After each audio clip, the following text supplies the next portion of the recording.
ಸರ್ಕಾರದ 2 ವರ್ಷದ ಸಾಧನಾ ಸಮಾವೇಶ, ಬೆಂಗಳೂರು ಗ್ರಾಮಾಂತರ ಜಿಲ್ಲೆಯ ವಿವಿಧ ಕಾಮಗಾರಿಗಳ ಉದ್ಘಾಟನೆ ಹಾಗೂ ಶಂಕುಸ್ಥಾಪನೆ ಕಾರ್ಯಕ್ರಮದಲ್ಲಿ ಘನ ಉಪಸ್ಥಿತರಿರುವ ಕರ್ನಾಟಕ ರಾಜ್ಯದ ಜನಪ್ರಿಯ ಮುಖ್ಯಮಂತ್ರಿಗಳಂತ ಸಿದ್ದರಾಮಯ್ಯನವರೇ, ಘನ ಉಪಸ್ಥಿತಿಯಿರುವ ಪ್ರದೇಶ ಕಾಂಗ್ರೆಸ್ ಸಮಿತಿ ಅಧ್ಯಕ್ಷರು ಉಪಮುಖ್ಯಮಂತ್ರಿಗಳಂತ ಡಿ.ಕೆ. ಶಿವಕುಮಾರ್ ಅವರೇ,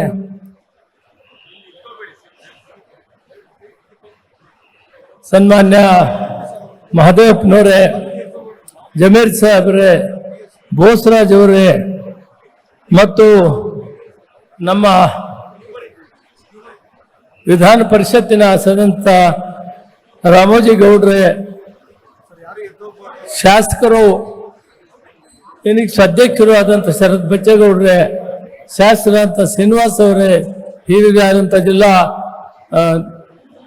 MLC ಅವರಾದಂಥ ರವಿ ಅವರೇ ಮತ್ತು ಗ್ಯಾರಂಟಿಗಳ ಅಧ್ಯಕ್ಷರು ಮಾಜಿ ಸಚಿವರಾದಂಥ ರೇವಣ್ಣವರೇ, ಜಿಲ್ಲಾ ಅಧ್ಯಕ್ಷರು ಗ್ಯಾರಂಟಿ ರಾಜಣ್ಣವರೇ, ತಾಲೂಕಾ ಅಧ್ಯಕ್ಷರು ಗ್ಯಾರಂಟಿ ಸನ್ಮಾನ್ಯ ಜಗಣ್ಣವರೇ, ಮಾಜಿ ಸಂಸತ್ ಸದಸ್ಯರು, 5ನೇ ಹಣಕಾಸು ಆಯೋಗದ ಅಧ್ಯಕ್ಷರು ಆದಂಥ ಸನ್ಮಾನ್ಯ ಹಿರಿಯರಾದಂಥ ನಾರಾಯಣಸ್ವಾಮಿ ಅವರೇ, ವೇದಿಕೆ ಮೇಲೆ ಸಾಕಷ್ಟು ಜಿಲ್ಲಾ ಕಾಂಗ್ರೆಸ್ ಅಧ್ಯಕ್ಷ ಗೌಡ್ರೆ, ಲೋಕೇಶ್ ಅವರೇ ಮತ್ತು ಚಿನ್ನಪ್ಪನವರೇ, ಈ ಭಾಗದಲ್ಲಿರುವ PCC ಮೆಂಬರ್ ಆದಂಥ ಮುನ್ರಾಜ್ ಅವರೇ, ADC ಅವರೇ, DC ಅವರೇ ಮತ್ತು CO ಅವರೇ, ಕ್ಷಮೆ ಇರಲಿ ಸಮಯದ ಅಭಾವ.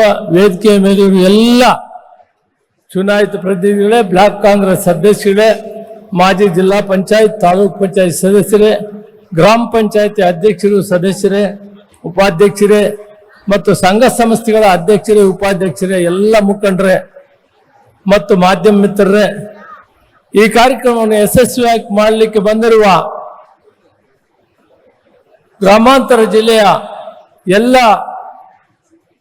ಬಂಧುಗಳೇ, ನಿಮಗೆಲ್ಲ ಕೂಡ ಕೋಟಿ ಕೋಟಿ ನಮಸ್ಕಾರಗಳನ್ನು ಈ ಸಂದರ್ಭದಲ್ಲಿ ತಿಳಿಸ್ತೇನೆ. ಎಲ್ಲಿ ನೋಡೋದು, ಕರ್ನಾಟಕ ಸರ್ಕಾರ 2 ವರ್ಷಗಳ ಸಾಧನಾ ಸಮಾವೇಶವನ್ನು ಮೊಟ್ಟ ಮೊದಲನೇ ಜಿಲ್ಲೆಯಾಗಿ ಕರ್ನಾಟಕ ರಾಜ್ಯದಲ್ಲಿ ಈ ದಿನ ಮುಖ್ಯಮಂತ್ರಿಗಳು, ಉಪಮುಖ್ಯಮಂತ್ರಿಗಳು ಈ ಕಾರ್ಯಕ್ರಮ ಯಶಸ್ವಿಯಾಗಿ ಮಾಡಲಿಕ್ಕೆ ಉಪಸ್ಥಿತರಿದ್ದು ಇವತ್ತು ಅವರ ಉದ್ಘಾಟನೆಯನ್ನ ಮಾಡಿದ್ದಾರೆ. 2023 ಚುನಾವಣೆಯಲ್ಲಿ ಕಾಂಗ್ರೆಸ್ ಪಕ್ಷ ಅಭೂತಪೂರ್ವ ಗೆಲುವು ದಾಖಲಿಸಿದ ಮೇಲೆ, ರಾಜ್ಯದ ಅಧಿಕಾರಿ ಚುಕ್ಕಾಣಿ ಹಿಡಿದ ಮೇಲೆ ಅವರು ಈ 2 ವರ್ಷವನ್ನ ಇನ್ನೇನು 15 ದಿನದಲ್ಲಿ ಪೂರ್ತಿ ಮಾಡಿದ್ದಾರೆ, ನುಡಿದಂತೆ ನಡೆದಿದ್ದಾರೆ ಮತ್ತು ವಿಶೇಷವಾಗಿ 5 ಗ್ಯಾರಂಟಿಗಳನ್ನು ಯಶಸ್ವಿಯಾಗಿ ಮಾಡಿದ್ದಾರೆ. ಜೊತೆಗೆ ಅವರು ಹೇಳಿದರು 5 ಕೆಜಿ ಜೊತೆಗೆ 5 ಕೆಜಿ ಅಕ್ಕಿ ಕೊಡ್ತೀವಿ ಅನ್ನೋ ಮಾತನ್ನು ಹೇಳಿದರು. ಸ್ವಲ್ಪ ತಡ ಆಯಿತು, ಕೇಂದ್ರ ಸರ್ಕಾರ ಕೊಡಲಿಲ್ಲ ಅಂತ ಸಂದರ್ಭದಲ್ಲಿ ಅದಕ್ಕೆ ಸಮವಾಗಿ ಹಣವನ್ನು ಕೊಟ್ಟರು. ಈಗ 2 ತಿಂಗಳಿಂದ 5 ಕೆಜಿ ಜೊತೆಗೆ 5 ಕೆಜಿ ಅಕ್ಕಿಯನ್ನು ಕೊಟ್ಟು ನುಡಿದಂತೆ ನಡೆದಿದ್ದಂಥ ಸರ್ಕಾರ ಸನ್ಮಾನ್ಯ ಸಿದ್ದರಾಮಯ್ಯನವರ ಸರ್ಕಾರ ಎಲ್ಲ ಗ್ಯಾರಂಟಿಯನ್ನು ಸಮರ್ಪಕವಾಗಿ ಮಾಡ್ಕೊಂಡು ಬಂದಿದ್ದಾರೆ. ಇದರ ಬೆನ್ನುವತ್ತಳೆ ಇಲ್ಲಿನ ಖರ್ಚುಗಳನ್ನ ಶರತ್ ಬಚ್ಚೇಗೌಡರು ಮತ್ತು ಶ್ರೀನಿವಾಸ್ ಅವರು, ರವಿ ಅವರು ಸಾಹೇಬರಿಗೆ, ಮುಖ್ಯಮಂತ್ರಿಗಳಿಗೆ ಮತ್ತು ಉಪಮುಖ್ಯಮಂತ್ರಿಗಳಿಗೆ ಕೊಡ್ತಾರೆ. ನನಗೆ 2-3 ವಿಷಯನ, ಯಾಕಂದ್ರೆ ಜನ ಬಹಳಷ್ಟಿಂದ ಕಾಯ್ತಾ ಇದ್ದಾರೆ, ಮಾನ್ಯ ಮುಖ್ಯಮಂತ್ರಿಗಳು ಉಪಮುಖ್ಯಮಂತ್ರಿಗಳು ಭಾಗವಾಗಿಲ್ಲ. ನಾನು ತಮ್ಮಲ್ಲಿ 3 ವಿಷಯಗಳನ್ನು ಮಾತ್ರ ಕೇಳ್ತೀನಿ, ಮಿಕ್ಕಿದ್ದವರು ಹೇಳ್ತಾರೆ.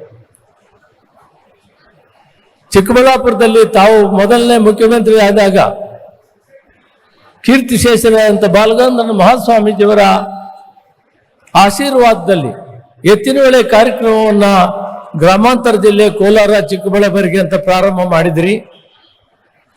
ತಮ್ಮಲ್ಲಿ ಕಳಕಳಿಯಿಂದ ಪ್ರಾರ್ಥನೆ, ಈ 3 ಜಿಲ್ಲೆಗೆ ಕುಡಿಯೋ ನೀರನ್ನ ಕೊಟ್ಟ ಮೇಲೆ ಈ 3 ಜಿಲ್ಲೆಗಳಿರುವ ಕೆರೆಗಳಾಗಲಿ ಬೇರೆ ಕೆರೆಗಳಾಗಲಿ ಎಲ್ಲವನ್ನು ಕೂಡ ಕಟ್ಟ ಕಡೆಯ ಊರು ನಂಗಲಿ, ಮುಳಬಾಗಿಲು ತಾಲೂಕು, ಈ 3 ಜಿಲ್ಲೆಗೂ ಸೇರಿದಂತ ಕಟ್ಟ ಕಡೆ ಊರು, ಅಲ್ಲಿಗೆ ನೀರನ್ನ ಕೊಟ್ಟ ಮೇಲೆ ಕೆರೆಗಳು ತುಂಬಿಸುವಂತ ಮಾತನ್ನ ಸಕಲೇಶ್ಪುರದಲ್ಲಿ ತಾವು ಘೋಷಣೆ ಮಾಡಿದ್ದೀರಿ ಮಾನ್ಯ ಮುಖ್ಯಮಂತ್ರಿಗಳೇ. ಆ ಕೆಲಸವನ್ನ ಉಪಮುಖ್ಯಮಂತ್ರಿಗಳಲ್ಲಿ ಮನವಿ ಮಾಡ್ತೀನಿ. ಆದಷ್ಟು ಬೇಗ ಟೆಂಡರ್ ಕರೆದು ಕಾಲುವೆಗಳ ಕೆಲಸವನ್ನು ಪ್ರಾರಂಭ ಮಾಡಿ, ಯಾವ ಉದ್ದೇಶಕ್ಕೆ ನೀವು ಎತ್ತಿನ ಹೊಳೆ ಕಾರ್ಯಕ್ರಮವನ್ನು ಮಾಡಿದ್ರಿ ಆ ಉದ್ದೇಶ ಸಫಲವಾಗಬೇಕಾದ್ರೆ ಕಟ್ಟಕಡೆಯ ಗ್ರಾಮಕ್ಕೆ ನೀರನ್ನು ಕೊಡುವಂಥದ್ದು ಅಚ್ಚನೆ ಕೊಟ್ಟಿದ್ರಿ, ಅದು ಆಗಬೇಕು ಅಂತ ತಮ್ಮಲ್ಲಿ ಕಳಕಳಿಯಿಂದ ಪ್ರಾರ್ಥನೆ ಮಾಡಿ. ಬಹಳ ವಿಶೇಷವಾಗಿ ಅಕ್ಟೋಬರ್ 23 ಗಾಂಧಿ ಜಯಂತಿ ದಿನ ಮಧು ಬಂಗಾರಪ್ಪನವರು ಒಂದು ಕಾರ್ಯಕ್ರಮವನ್ನು ಇಲ್ಲಿ ಕರ್ನಾಟಕ ಪಬ್ಲಿಕ್ ಸ್ಕೂಲ್ಸ್ ಮಾಡಬೇಕು ಅಂತ ಒಂದು ಯೋಚನೆ ಮಾಡಿ ಮಾನ್ಯ ಮುಖ್ಯಮಂತ್ರಿಗಳು ವಿಶೇಷವಾಗಿ ಪ್ರದೇಶ ಕಾಂಗ್ರೆಸ್ ಸಮಿತಿ ಅಧ್ಯಕ್ಷರಾಗಿ ಉಪಮುಖ್ಯಮಂತ್ರಿಗಳಾಗಿ ಪಬ್ಲಿಕ್ ಸ್ಕೂಲ್ಸ್ ಅನ್ನು ಮಾಡಬೇಕು, ಹಳ್ಳಿಗಾಡಿನ ಜನಕ್ಕೆ ಗುಣಮಟ್ಟದ ವಿದ್ಯಾಭ್ಯಾಸವನ್ನು ಕೊಡಬೇಕಂತ CSR ಫಂಡ್ ಅನ್ನು ಕೊಡಬೇಕಂತ ಪ್ರಾರಂಭ ಮಾಡಿದಂತವರು ಸನ್ಮಾನ್ಯ ಉಪಮುಖ್ಯಮಂತ್ರಿಗಳು ಇದಕ್ಕೆ ಹೆಚ್ಚಿನ ಮುತುವರ್ಜಿಯನ್ನು ವಹಿಸಿದರು.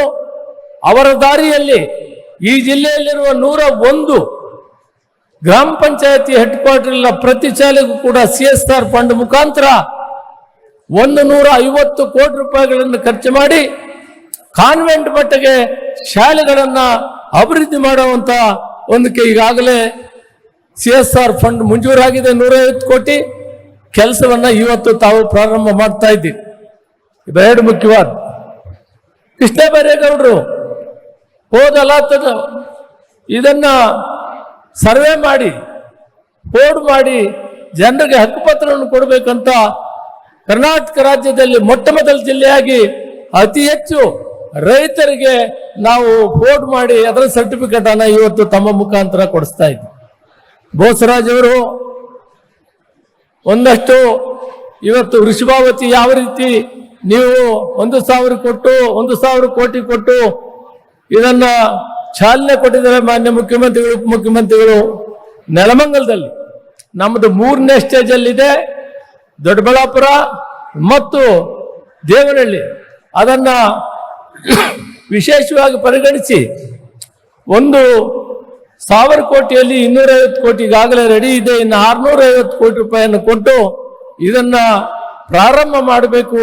ಈಗಲೇ ಅಲ್ಲದಿದ್ರೆ 3 ವರ್ಷ ಲೇಟ್ ಆಗ್ತದೆ, ಈಗಲೇ ಆಗ್ಬೇಕಂತ ಒಂದು ಮನವಿಯನ್ನು ಮಾಡಿ ಬಹುತೇಕ ಜಮೀರ್ ಸಾಹೇಬರು ಬಹುತೇಕ ನಾನು ನೋಡಿದ ಮಂತ್ರಿಗಳಲ್ಲಿ ಸಕಾಲಕ್ಕೆ ಅರ್ಜಿಯನ್ನು ತೆಗೆದುಕೊಂಡು ಬಡವರಿಗೆ, ಅಲ್ಪಸಂಖ್ಯಾತರಿಗೆ, ವಸತಿಹೀನರಿಗೆ ವಸತಿ ಕೊಡುವುದು ಜೊತೆಗೆ ಮನೆಯನ್ನು ಕೊಡುವಂತ ಕೆಲಸವನ್ನು ಮಾಡಿದ ಧೀಮಂತ ನಾಯಕ ಜಮೀರ್ ಸಾಹೇಬರು ಅವರಿಗೆ ವಿಶೇಷ ಧನ್ಯವಾದಗಳನ್ನು ಕೊಡಿಸ್ತೇನೆ. ಅದೇ ರೀತಿ ಮಹದೇವಪ್ಪನವರು, ನೀವು ಯಾವ್ದು ಕೇಳಿದ್ರೆ ಎಲ್ಲ ಕೊಡ್ತೀನಿ, ಸ್ವಲ್ಪ ತಡ ಆಗಿದೆ ನೀವು ಕೇಳಿದ್ದು, ನಿಮ್ಮ ಪಟ್ಟಿ ಕೊಡಿ ಎಷ್ಟಿದ್ರು ಕೊಡ್ತೀನಿ ಅಂತ ಹೇಳಿದ್ದಾರೆ. ಅವರು ನುಡಿದಂತೆ ನಡೀತಾರೆ, ಯಾಕಂದ್ರೆ ಅವರದೇ ಆದಂತ ಸಿದ್ಧಾಂತ ಇದೆ, ನಮಗೆ ನಂಬಿಕೆ ಇದೆ. ನಾವು ಪಟ್ಟಿ ಅವ್ರಿಗೆ ಕೊಟ್ಟಿದ್ದೀವಿ, ಆ ಕೆಲಸವನ್ನೆಲ್ಲ ಕೂಡ ಮಹದೇವಪ್ಪನವರು ಮಾಡಿಕೊಡ್ತಾರೆ. ಯಾಕಂದ್ರೆ ಸಂವಿಧಾನವನ್ನ ಭಾರತ ದೇಶಕ್ಕೆ ಜಗತ್ತಕ್ಕೆ ಅದನ್ನು ಓದಿ ಬೇರೆ ಕೆಲಸ ಮಾಡಿ ಅಂತ ಹೇಳಿಕೊಟ್ಟಂತ ಮಹಾನ್ ಚೇತನ ಮಹದೇವಪ್ಪನವರು ಇಲ್ಲಿದ್ದಾರೆ. ಅವ್ರಿಗೂ ಧನ್ಯವಾದಗಳು ಹೇಳ್ತಾ ನಮ್ಮ ಪಟ್ಟಿ ಏನಿದೆ ಅದನ್ನು ಮಂಜೂರು ಮಾಡಬೇಕು ಅಂತ ಹೇಳ್ಬಿಟ್ಟು ಈ ಸಂದರ್ಭದಲ್ಲಿ ಅವ್ರು ಕೇಳ್ತೀನಿ. ವೇದಿಕೆ ಮೇಲಿರುವ ಎಲ್ಲ ನಮ್ಮವರು ಮುಖ್ಯಸ್ಥರಿದ್ದಾರೆ. 5 ನಿಮಿಷದಲ್ಲಿ ಶರತ್ ಬಚ್ಚೇಗೌಡರು, ರವಿಯವರು ಮತ್ತು ಶ್ರೀನಿವಾಸ್ ಅವರು ಭಿನ್ನಮತಗಳನ್ನು ಅರ್ಪಿಸಿದ ಮೇಲೆ ಮಾನ್ಯ ಮುಖ್ಯಮಂತ್ರಿಗಳು ಮಾತಾಡ್ತಾರೆ, ಆಮೇಲೆ ಮುಖ್ಯಮಂತ್ರಿಗಳು ಮಾತಾಡಿ ಮನೆಗೊಂದು ಉದ್ಯೋಗವನ್ನು ಕೊಡ್ತೀನಿ ಅಂತ ಘೋಷಣೆ ಮಾಡಿದೆ. ಕೋಲಾರದಲ್ಲಿ ನಮ್ಮ ಮುಖ್ಯಮಂತ್ರಿಗಳು ಸಿದ್ದರಾಮಯ್ಯನವರು ಬಂದು ಹೋಂಡಾ ಕಂಪನಿಯನ್ನು ಶುರು ಮಾಡಿದಾಗ ನಾವು 10,000 ಜನ ಕೂಡ ಕೆಲಸ ಮಾಡ್ತಿಲ್ಲ. ಇವತ್ತು ರಸ್ತೆಗಳು, ನಾನು ರಸ್ತೆ ಮಂತ್ರಿ ಆಗಿದ್ದಾಗ ಆ ಭಾಗದಲ್ಲಿ ರಸ್ತೆಗಳು ಕೊಟ್ಟೆ, ಕೈಗಾರಿಕೆ ಬಂತು. ಇವತ್ತು ಅಲ್ಲಿ 1 ಲಕ್ಷ ಕುಟುಂಬಗಳು ಇವತ್ತು ಜೀವನ ಮಾಡ್ತಾ ಇದ್ದಾರೆ, ಕೆಲಸ ಕೊಟ್ಟಿದ್ದಾರೆ ಕಂಪನಿಗಳು.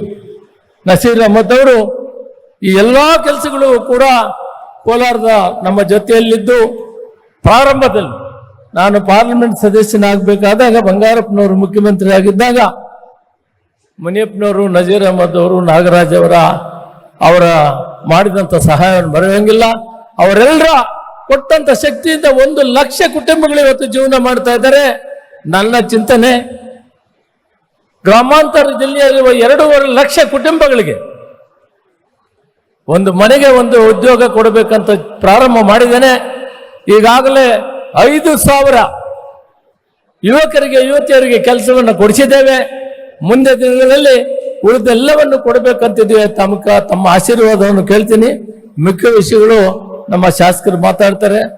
ಇವತ್ತು ಈ ಕಾರ್ಯಕ್ರಮಕ್ಕೆ ಬಂದು ಯಶಸ್ವಿ ಮಾಡಲಿಕ್ಕೆ ಕಾರಣಭೂತರಾದಂಥ ತಮ್ಮೆಲ್ಲರಿಗೂ ಕೂಡ ನಾನು ಅಭಿನಂದನೆಗಳನ್ನು ಧನ್ಯವಾದಗಳನ್ನು ತಿಳಿಸಿ ನಮ್ಮ ಬೇಡಿಕೆಗಳ ಭಿನ್ನಮತಳಿಯನ್ನು ಪೂರ್ತಿ ಪ್ರಮಾಣದಲ್ಲಿ ಮಂಜೂರು ಮಾಡಬೇಕು, ನಮ್ಮ ಭಾಷಣದಲ್ಲಿ ಅದನ್ನು ಹೇಳಬೇಕು ಅಂತ ಮಾನ್ಯ ಮುಖ್ಯಮಂತ್ರಿಗಳು ನನ್ನ ಮಾತಿಗೆ ವಿರಾಮವನ್ನು ಕೊಡ್ತೀನಿ. ಜೈ ಹಿಂದ್, ಜೈ ಕರ್ನಾಟಕ.